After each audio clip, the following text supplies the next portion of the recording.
구약성경 90쪽 출애굽기 7장 1절에서 7절까지 한 절씩 교독하시겠습니다. 출애굽기 7장 1절에서 7절입니다. 여호와께서 모세에게 이르시되 볼지어다 내가 너를 바로에게 신같이 되게 하였은즉 내 형 아론은 내 대언자가 되리니 내가 네게 명령한 바를 너는 내 형 아론에게 말하고 그는 바로에게 말하여 그에게 이스라엘 자손을 그 땅에서 내보내게 할지니라. 내가 바로의 마음을 완악하게 하고 내 표징과 내 이적을 애굽 땅에서 많이 행할 것이나 바로가 너희의 말을 듣지 아니할 터인즉 내가 내 손을 애굽에 뻗쳐 여러 큰 시선을 내리고 내 군대에 내 백성 이스라엘 자손을 그 땅에서 인도하여 낼지라. 내가 내 손을 애굽 위에 펴서 이스라엘 자손을 그 땅에서 인도하여 낼 때야 애굽 사람이 나를 여호와인 줄 알리라 하시매 모세와 아론이 여호와께서 자기들에게 명령하신 대로 행하였더라. 같이 읽겠습니다. 그들이 바로에게 말할 때에 모세는 80세였고 아론은 83세였더라. 아멘. 수요일 저녁마다 구약 성경을 쭉 공부하면서 특별히 요즘은 저는 굉장히 기분이 좋습니다. 왜인가 하면은 우리가 공부하는 주인공들이 전부 다 할아버지 할머니들이에요. 우리 수협에 나오는 분들이 연세들이 다 있으시잖아요. 그래서 여러분에게 바로 주시는 하나님의 말씀이라고 믿음으로 좀 받아들이시면 고맙겠습니다. 7절에 보면 하나님이 모세를 들어서 이제 애굽에 보내셨습니다. 모세는 나이 40에 하나님이 나를 히브리 사람이 나를 애굽의 왕자로 키우신 것은 내가 나를 통하여 하나님이 이스라엘을 구원하게 하시려나 보다. 그러한 어떤 젊은이의 열정을 가지고 이제 나섰다가 살인자가 되고 애굽으로 가나안 땅 미디안 광야로 도망가 가지고 40년 동안 거기에 이제 살았습니다. 그 나이가 80세가 되었습니다. 80세가. 오늘날도 80세면은 물론 요즘 이제 80세는 사실 여전히 일하시는 분들도 있고 우리 장로님도 80 가까웠는데 자전거 타고 왔다 갔다 하시고 저보다 힘도 더 세시고 그러나 모세 시대의 80세는 적지 않은 나이가 아닙니다. 그런데 모세는 80세에 하나님의 부름을 받았습니다. 하나님은 나이를 이렇게 신경 쓰지 않으십니다. 여러분, 오랫동안 교회를 섬기셨고, 수고 많이 하신 거 알고 있습니다. 전 여러분의 수고를 정말 감사하게 생각하고, 정말 제가 웬만하면 많은 일을 하려고 그러지만, 그렇다고 여러분이 이렇게 나는 신랍니다. 그러지 않았으면 좋겠습니다. 하나님은 아직도 여러분을 필요로 하시고, 여러분을 사용하기 원하시는 줄 믿으시기 바랍니다. 여러분을 통해서 하나님이 계획하신 게 있습니다. 모세는 80세, 아론은 83세였더라. 그때 하나님은 그들을 통하여 이제 애굽에서 이스라엘 백성들을 구원해내는 놀라운 일을 하셨습니다. 오늘 우리는 모세 이야기 세 번째를 볼 텐데 출애굽기 5장에서 12장까지 모세와 아론이 애굽 땅에 다시 가가지고 거기에서 하나님의 말씀을 대언하는 대언자 그러한 역할을 감당했습니다. 모세와 아론이 한 일은 사실은 큰 게 아니에요. 하나님이 그들에게 말씀을 주신 것을 그들은 그대로 전하기만 했습니다. 사도행전 6장 4절에 보면 베드로와 이 사도들이 모여가지고 그 초대교회 사람들에게 이렇게 얘기합니다. 우리는 기도하는 일과 말씀 전하는 일에 전무하겠습니다. 그것이 바로 하나님이 부르신 종들, 사도들 또는 목회자들이 하는 일이었습니다. 저는 오늘날 교회에서 목회자들이 해야 되는 일과 그리고 목회자들이 가지고 있는 권위가 이 두 가지에 한정된다고 생각합니다. 영적인 권위와 말씀의 권위. 목회자가 교회에서 왕처럼 다 휘두르는 게 아닙니다. 그렇게 하다가는 반드시 교회는 시험에 빠집니다. 대통령도 이렇게 대통령을 견제하는 사람이 있습니다. 대통령이 누가 견제하는 사람이 없으면 왕이 돼가지고 자기 마음대로 그냥 어떻게 됩니까? 그럼 독재가 되는 거예요, 독재가 되면 일이 잘 되기도 하지만 나중에 반드시 무슨 부정부패가 생기게 됐어요. 대통령도 누군가 견제해주는 사람들이 있는데, 목회자도 그렇고, 저는 교회 지도자들이 목회자를 바로 견제해가지고 목회자가 이러한 하나님의 말씀을 대언하고 성도들을 기도하고 이러한 영적인 사역을 잘 감당할 수 있도록 도와줘야 된다고 여러분께 말씀을 드리고 싶습니다. 모세와 아론은 하나님의 말씀을 전하기만 했습니다. 그런데 하나님의 말씀을 전했을 때 하나님은 그 말씀대로 일하기 시작하셨습니다. 일하신 분은 하나님이시고 모세와 아론은 하나님의 말씀을 성실하게 전하기만 했어요. 하나님은 제일 처음에 모세와 아론에게 이스라엘 장로들에게 가서 이제 하나님께서 그들의 기도를 들으시고 그들을 구원하실 것이라는 것을 알리라 그랬습니다. 이게 여러 번 반복해서 나옵니다. 우리가 읽지는 않았지만 출애굽기 4장 29절부터 보면 모세와 아론이 가서 이스라엘 자손의 모든 장로를 모으고 아론이 여호와께서 모세에게 이르신 모든 말씀을 전하고 그 백성 앞에서 이적을 행하니 백성이 믿으며 여호와께서 이스라엘 자손을 찾으시고 그들의 고난을 살피셨다함을 듣고 머리 숙여 경배하였더라 그렇게 되었습니다. 그리고 좀 이따 보면 이제 그게 반복해서 나와요. 이렇게 오늘 읽었던 7장에서도 하나님께서는 이제 내가 모세와 아론을 통해서 애굽 땅에서 기적을 행하고 내 백성을 4절에 보면 이스라엘 자손 내 백성 이스라엘 자손을 그 땅에서 인도하여 내겠다. 하나님이 반복해서 말씀하십니다. 그런데 우리가 읽지는 않았지만 모세 아론이 제일 처음에 애굽 왕을 찾아가 가지고 그 말을 했을 때 애굽 왕이 쉽게 말해서 웃기지 말라. 너희들이 뭔데 이 나의 종들을 데려가느냐 노예들을 데리고 가느냐 그러면서 오히려 이스라엘 백성들의 그 일을 더 힘들게 만들었어요. 그랬을 때 이스라엘 백성들은 처음에 하나님이 자기들의 기도를 들어주신 걸 감사하게 생각했으면서 그러나 그것 때문에 애굽 왕이 화가 나가지고 자기들에게 일을 더 많이 줬어요. 벽돌을 만드는데 벽돌 안에 지푸라기를 넣어야 되는데 옛날에는 지푸라기를 제공해 줬는데 이제는 지푸라기를 제공해 주지 않아요. 이스라엘 백성들이 다니면서 지푸라기도 구하고 해서 벽돌을 구해야 되는 거예요. 그러면서도 벽돌 생산량은 똑같이 하라 그러니까 일이 더 많아진 겁니다. 그래서 5장에 보면은 그것 때문에 그 이스라엘 자손의 그 기록원들, 이제 기록원들이 뭔가 하면 작업 반장들입니다. 이스라엘 백성들의 작업 반장들이 두드리 맞은 겁니다. 애굽의 그 감독들이 왜 벽돌을 똑같이 만들지 않느냐?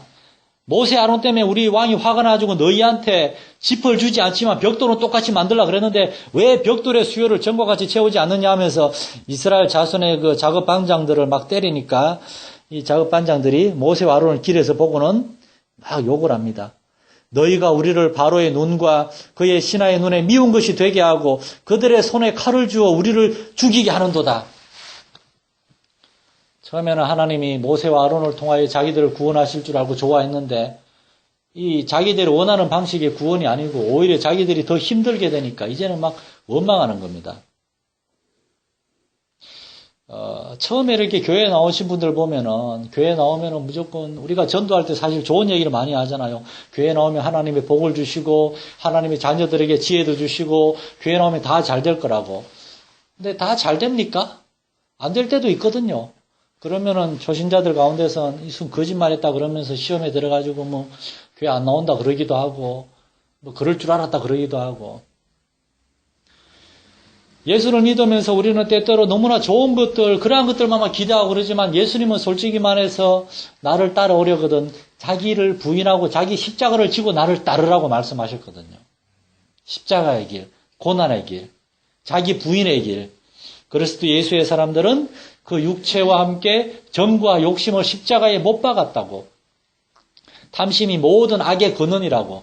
그런데 아직도 그러한 욕심, 하나님을 통해서 무언가 더 많은 것을 얻기를 원하고 이 세상에서 더 잘 되기를 원하고 그러한 동기를 가지고 이제 신앙생활을 하려고 하는 사람들은 다 나중에 하나님 원망하게 되어 있는 겁니다.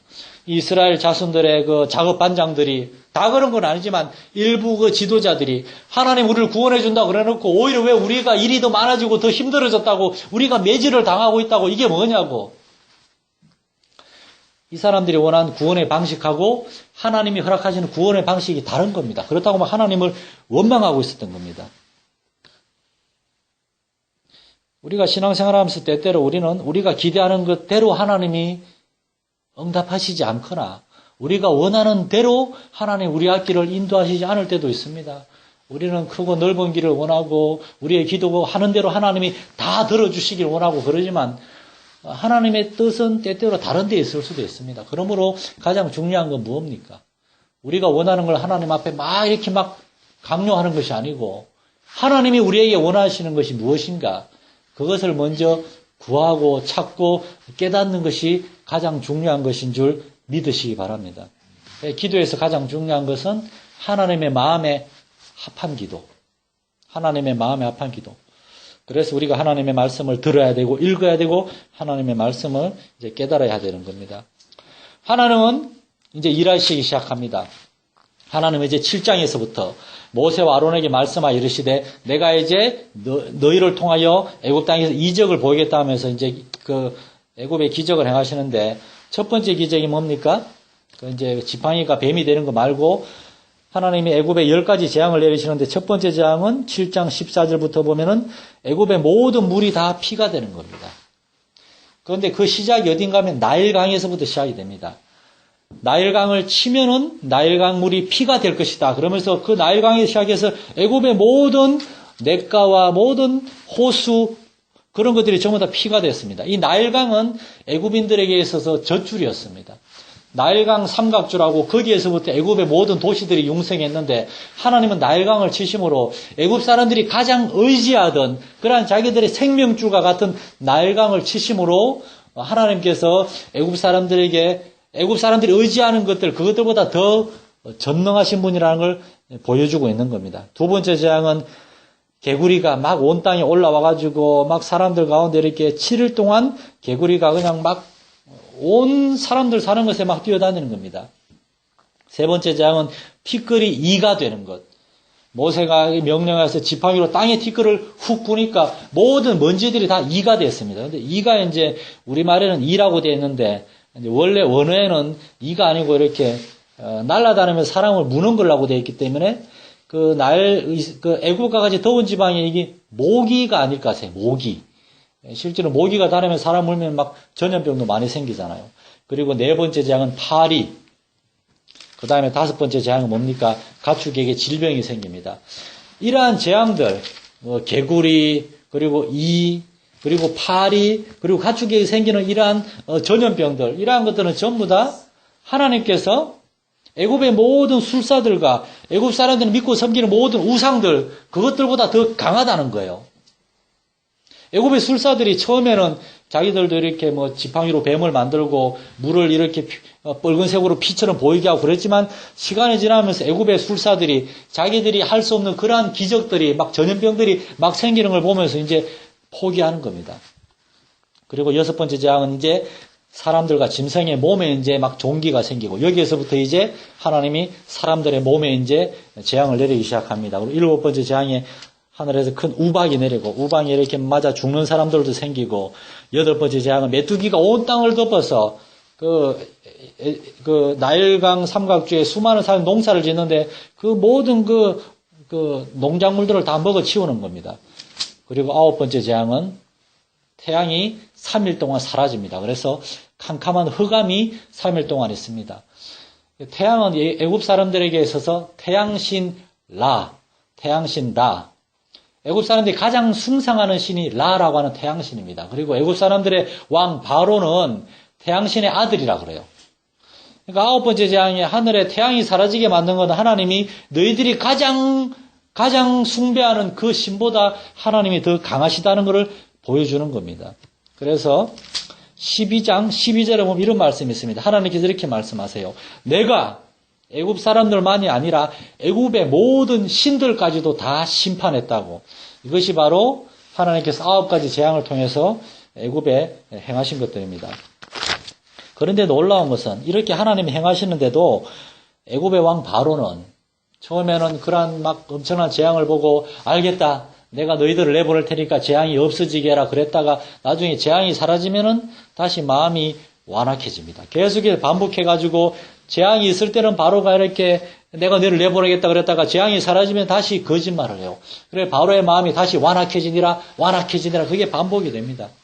그러한 바로의 완악함으로 말미암아서 중간에 무슨 말이 나오는가 하면은 애굽 사람, 바로의 신하들이 10장 7절에 보면 바로의 신하들이 바로에게 이렇게 말합니다. 어느 때까지 이 사람이 우리의 함정이 되리까 그 사람들을 보내어 그들의 하나님 여호와를 섬기게 하소서. 왕은 아직도 애굽이 망한 줄을 알지 못하시나이까.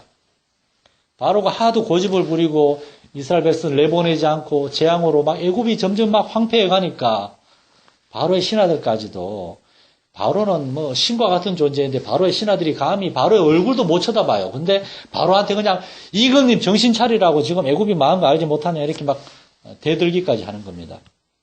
그러나 바로는 끝까지 그 마음을 굽히지 않았습니다. 그러면서 10장 29절 이렇게 말합니다. 28절에 바로가 모세에게 이르되 너는 나를 떠나고 다시는 내 얼굴을 보지 말라. 네가 내 얼굴을 보는 날에는 죽으리라. 모세가 다시 한번 나타나면 바로가 모세를 죽이겠다는 겁니다. 그때 하나님께서는 바로가 9번의 재앙을 통해서도 이렇게 계속 완악한 가운데 있는 것을 보시면서 마지막 10번째 재앙을 준비하시는데 그 10번째 재앙은 11장 6절에 보면 애굽 온 땅에 전무후무한 큰 재앙이라고 그랬습니다. 그것은 애굽 사람들과 애굽의 모든 가축들에 이르기까지 생명이 있는 것들에 처음 태어난 것들을 다 하나님께서 죽이겠다는 겁니다. 이걸 보면서 저와 여러분이 한 가지 생각을 해야 될 것은 바로의 완악함과 불순종으로 말미암아서 아무 죄도 없는 애굽 사람들이 다 죄가 있는 건 아니잖아요. 어떤 애굽 사람들은 이스라엘 백성들하고 사이 좋고 이스라엘 백성들을 이제 고생했으니까 나갔으면 싶어 하는 사람들도 있었을 텐데 바로가 계속 강팍함과 완고함으로 하나님의 명령에 불순종했기 때문에 애굽의 모든 사람들의 처음 장자가 다 죽임을 당하게 된 겁니다. 때때로 이렇게 우리가 사람들에게 전도하다 보면은 저 때때로 마음이 답답할 때가 있는데 정말 강팍하게 고지 안 듣는 사람들이 있습니다. 그럴 때 여러분 어떤 생각을 하십니까? 때때로 하나님께서는 그렇게 마음이 굉장히 강팍하고 완고할 때는 하나님은 특단의 조치를 내리기도 하시는 것 같아요. 어떤 사람은 큰 어떤 교통사고를 당하거나 어떤 큰 어려움을 당하고 그것 때문에 자기의 모든 그냥 자신만만하던 그거에 다 사라지고 완전히 내려앉아가지고 하나님 앞에 이렇게 손 들고 나오는 사람들도 있습니다. 너무 안타깝고 너무나 불쌍해요. 좀 그 전에 하나님이 그렇게 정말 전무후무한 큰 재앙으로 큰 시험으로 찾아가시기 전에 진지하게 완고함을 버리고 돌아오면 얼마나 좋겠습니까? 저도 자주 말씀드리지만 저희 가족 중에서도 아직 믿지 않는 동생이 있는데 이 동생이 좀 정신 차리고 빨리 하나님께 돌아왔으면 좋겠는데 안 돌아와요. 아무리 권면하게 해도 안 돌아와요. 그런데 그 삶을 보면은 너무나 어려움과 고통이 많아요. 이렇게 막. 근데 저는 그것은 아직은 9가지 재앙까지밖에 안 간 것 같아요. 정말 아직은 지금 정신 못 차리고 있어요. 그러다가 정말 마지막 10번째 재앙이라도 죽는다는 얘기가 아니라 정말 엄청난 큰 어디 다치거나 참 그런 일이라도 당하면 어쩌나 너무나 걱정이 됩니다. 그런데 또 마음 한켠에는 그래도 하나님께서 걔를 만지셔가지고 걔가 하나님께 돌아왔으면 좋겠다는 그러한 생각도 있고 여러분이 마음에 정말 이 사람이 하나님께 돌아왔으면 좋겠다 하면서 기도하는 사람이 아마 있을 것입니다. 여러분 마음에 품고 있는 누군가를 위해서 기도해주고 싶은 기도하고 있는 그 사람들 우리가 정말 기도해야 될 중요한 제목 중에 하나는 하나님이 그 사람에게 10번째 재앙으로 찾아가시기 전에 전무후무한 엄청난 재앙으로 찾아가시기 전에 그 사람의 마음이 이렇게 완악함을 내려놓고 하나님께 회개하고 돌아올 수 있게 해달라고 여러분 기도해야 됩니다. 정말 애굽 온 땅에 보세요. 이렇게 하나님께 애굽 온 땅에 찾아오셔가지고 애굽 온 땅에 전무후무한 큰 부르짖음이 있다고. 바로의 완악함으로 말미암아서 하나님께서 그렇게 애굽 온 땅을 심판하신 것입니다. 이제 11장에 보면은 하나님께서는 모세에게 내가 이제 마지막 한 가지 재앙을 바로와 애굽에 내린 후에야 그가 너희를 여기서 내보낼 것이다 라고 말씀하시면서 그 마지막 재앙을 준비하시는데 이 마지막 재앙은 그 이전에 9가지 재앙하고 성격이 달라요.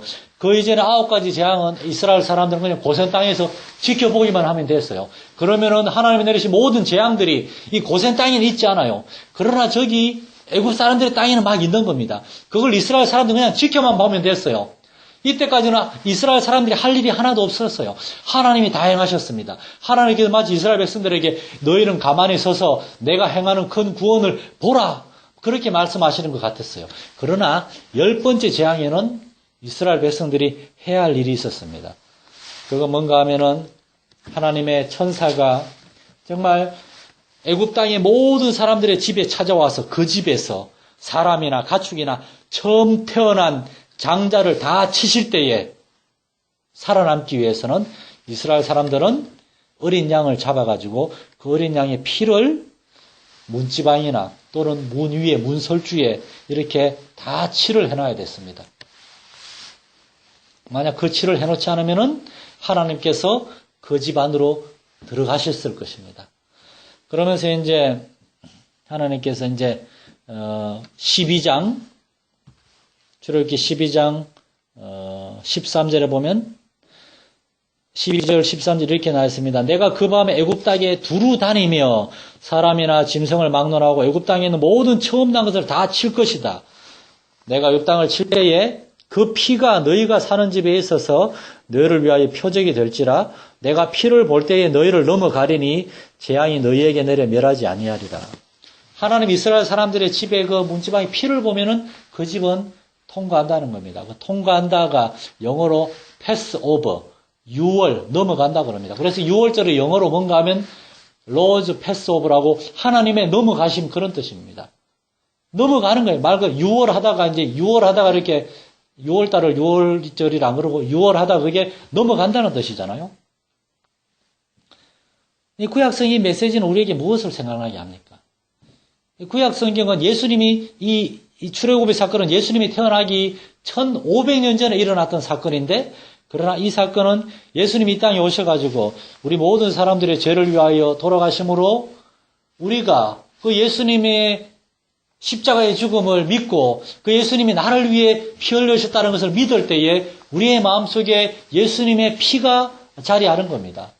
그래서 우리가 하나님 앞에 우리가 예수님의 이름을 고백할 때에 하나님께서 심판날에 우리를 보시고 우리의 마음속에 있는 그 예수 그리스도의 십자가에 대한 믿음을 보시고 예수 그리스도의 피를 보시고 우리를 넘어간다는 겁니다. 이 출애굽기 이 말씀은 신약 성경이 예수님의 십자가 사건을 그대로 보여주는 겁니다. 오늘 어떤 사람들은 구약 성경이 우리하고 상관없다 그런 얘기하는데 구약 성경의 메시지들은 사실은 신약 성경에는 예수님의 그 사건들을 다 이렇게 미리 모형으로 보여주고 있는 겁니다. 그래서 우리는 수요일 저녁마다 구약 성경을 보고 있는데 그래서 이제 하나님께서는 10번째 재앙을 행하십니다. 그래서 10번째 재앙을 통하여서 이스라엘 백성들로 하여금 그러한 하나님의 엄청난 구원의 역사와 하나님께서 애굽 온 땅을 완전히 이렇게 그냥 10가지 재앙으로 그냥 망하기 직전까지 가게 하시고 그 다음에 하나님께서 이스라엘 백성들을 다 구원해 주신 것을 보게 하신 것입니다. 실제로 역사적으로 이때 애굽은 이때가 기원전 1300년에서 1500년경 어간인데 이때 이후로 애굽은 국가가 이렇게 굉장히 휘청해가지고 이때 왕조가 또 바뀐다 그럽니다. 이때 왕조가 무너지고 새로운 왕조가 애굽에 들어와서 새로운 왕조가 시작된다 그럽니다. 실제로 하나님께서 애굽을 그렇게 심판하신 것입니다.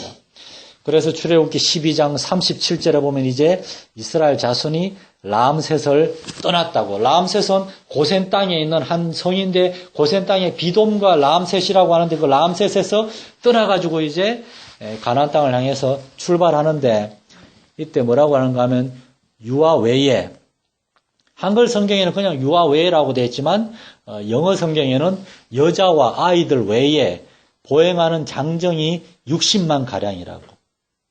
그리고 40절에 보면은 이스라엘 자손이 애굽에 거주한 지 430년이라고 되어 있습니다. 하나님께서 창세기에서 아브라함을 통하여 이삭을 통하여 야곱을 통하여 요셉에게 주셨던 너희의 자손이 이방 땅에서 400년 동안 계기되어 거기서 고난을 받지만 그러나 그 400년 동안 내가 너희 자손으로 하여금 크고 강대한 민족이 되게 한 다음에 그들을 내가 구원해낼 것이다 그랬습니다. 출애굽기 48장, 창세기 48장에 이스라엘 자손들이 애굽에 들어갈 때 몇 명이 들어갔습니까? 70명이 들어갔습니다. 그 70명이 430년이 지났을 때 남자만 60만이니까 아내와 아이들까지 생각하면 적어도 200만 명에서 300만 명이나 되는 엄청난 민족을 이루어가지고 나오게 하신 것입니다. 가나안 땅에서 아브라함부터 요셉까지 230년 정도 살 동안 이스라엘 백성들은 70명밖에 안 늘어났어요. 그러나 그들이 애굽에 들어가서 하나님의 보호하심 가운데 440년 동안 70만이 아니라 300만까지도 이렇게 번성하게 된 것입니다. 그리고 그들을 데리고 나온 그 밤은 하나님께서 유월절이라고 이스라엘 백성들의 집안은 넘어가시고 애굽의 모든 사람들과 가축들의 처음 난 것을 치신 그런 엄청난 재앙을 통하여 하나님께서는 이스라엘 백성들을 구원하신 하나님이심을 보여준 것입니다. 이러한 엄청난 구원의 역사를 통해서 하나님은 이스라엘 백성들을 구원하셨고 이제 이스라엘 백성들은 광야로 들어가기 시작하십니다. 여러분, 저와 여러분은 하나님이 우리를 불러주시고 우리를 구원하신 사건에 대해서 어떻게 기억하고 있습니까? 하나님이 10번째 재앙을 특별히 이스라엘 백성들에게 준비하게 하시고 양을 잡아서 양의 피를 묻히고 준비하게 하시고 그것을 이스라엘 백성들에게 기억을 하게 하신 것은 하나님이 이스라엘 백성들을 구원하신 전능하신 구원의 하나님이심을 기억하라는 겁니다.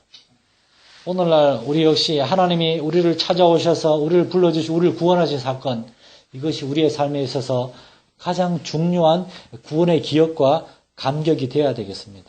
오늘날 예수 믿는 사람들이 하나님이 우리를 불러주셔서 구원하신 그 사실을 잊어버리고 너무나 무미건조하게 냉랭하게 살아갑니다.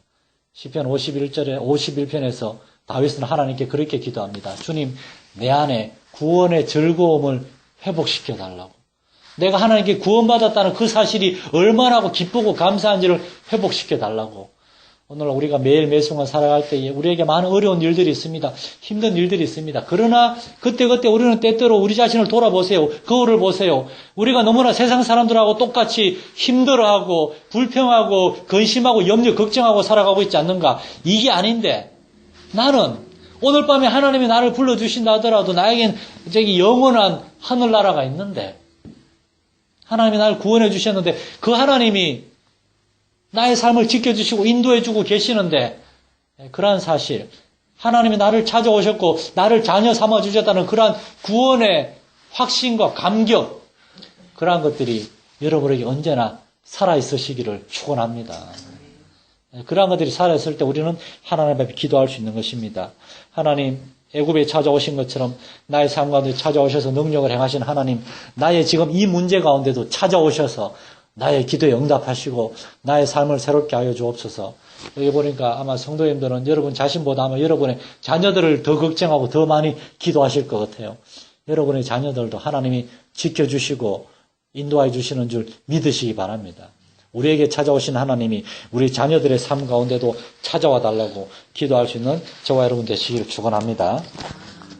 하나님 아버지, 이 저녁에 우리가 하나님께서 모세와 아론을 통하여 애굽 가운데 찾아오셔서 그 땅 가운데 하나님의 심판의 말씀과 또한 구원의 말씀을 주신 것을 우리가 함께 공부했습니다. 모세와 아론은 백성들이 자기들을 신뢰하지 않고 자기들을 원망하고 비난하고 그랬음에도 불구하고 끝까지 하나님의 말씀을 대언하는 그 사명을 충실히 감당했습니다. 그럴 때 하나님은 그들을 통하여 애굽 가운데 놀라운 10가지 재앙이라는 전무후무한 그러한 기적을 통하여 애굽을 정말 심판하시고 이스라엘을 구원해 주셨습니다. 하나님은 오늘날도 동일한 하나님이신 줄 믿습니다. 우리 성도들 매일 매순간 하나님의 말씀을 기억하며 하나님 앞에 구원의 감격, 구원의 즐거움을 우리가 누리면서 언제 하나님께 기도하면서 하나님 인도하심을 따라감으로 말미암아 매일 매순간 구원의 감격 가운데 살아가는 우리 성도들의 삶이 되게 하여 주옵소서. 우리의 삶 가운데 많은 기도의 제목들이 있습니다. 주님 응답하시고 그 기도의 응답을 통하여 하나님 살아계심을 경험하는 우리 성도들의 삶이 되게 하여 주시옵소서. 우리 주 예수님의 이름으로 기도드립니다. 아멘.